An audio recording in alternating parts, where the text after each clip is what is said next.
شروع اللہ کے نام سے جو بڑا مہربان نہایت رحم والا ہے۔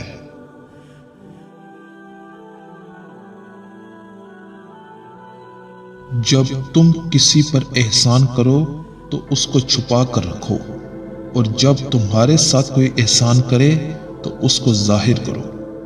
ناممکن بھی ممکن ہو جاتا ہے جب کوئی ہاتھ اٹھا کر اللہ تعالیٰ سے مانگتا ہے۔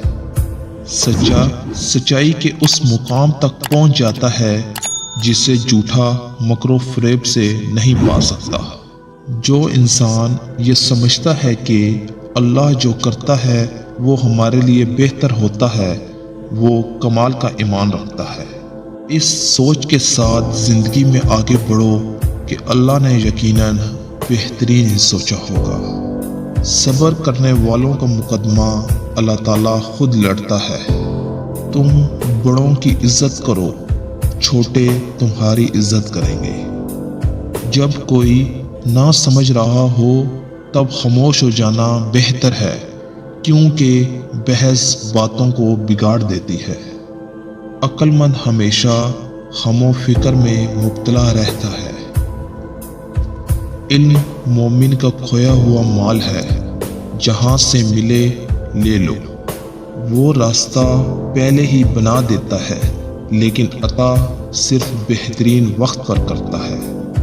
جو آدمی دوسرے لوگوں کے عیب کی تلاش میں رہتا ہے، اللہ تعالیٰ اس کے عیب ظاہر کر دیتا ہے۔ اگر دشمن پر قابو پا لیں تو شکریہ کے طور پر اسے معاف کر دو۔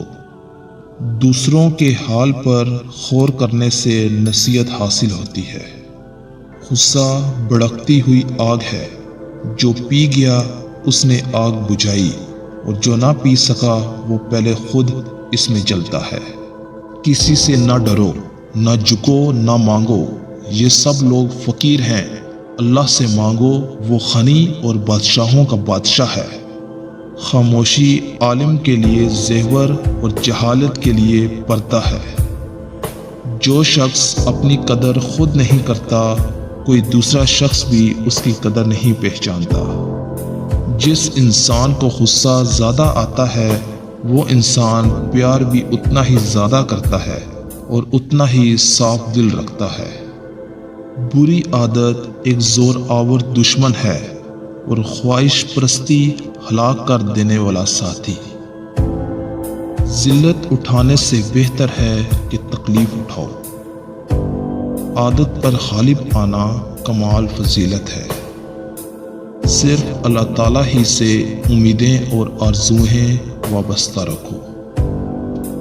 انسان رہ سکتا ہے محبت کے بغیر، رشتوں کے بغیر، لوگوں کے بغیر، مگر انسان اللہ پاک کے بغیر نہیں رہ سکتا۔ اللہ تعالیٰ سے ڈر تاکہ دوسروں کا خوف نہ رہے۔ کوئی شخص گناہ کے سوا کسی چیز سے خوفزدہ نہ ہو۔ مشکلات ہمیشہ بہترین لوگوں کے حصے میں آتی ہیں، کیونکہ وہ اس کو بہترین طریقے سے انجام دینے کی صلاحیت رکھتے ہیں۔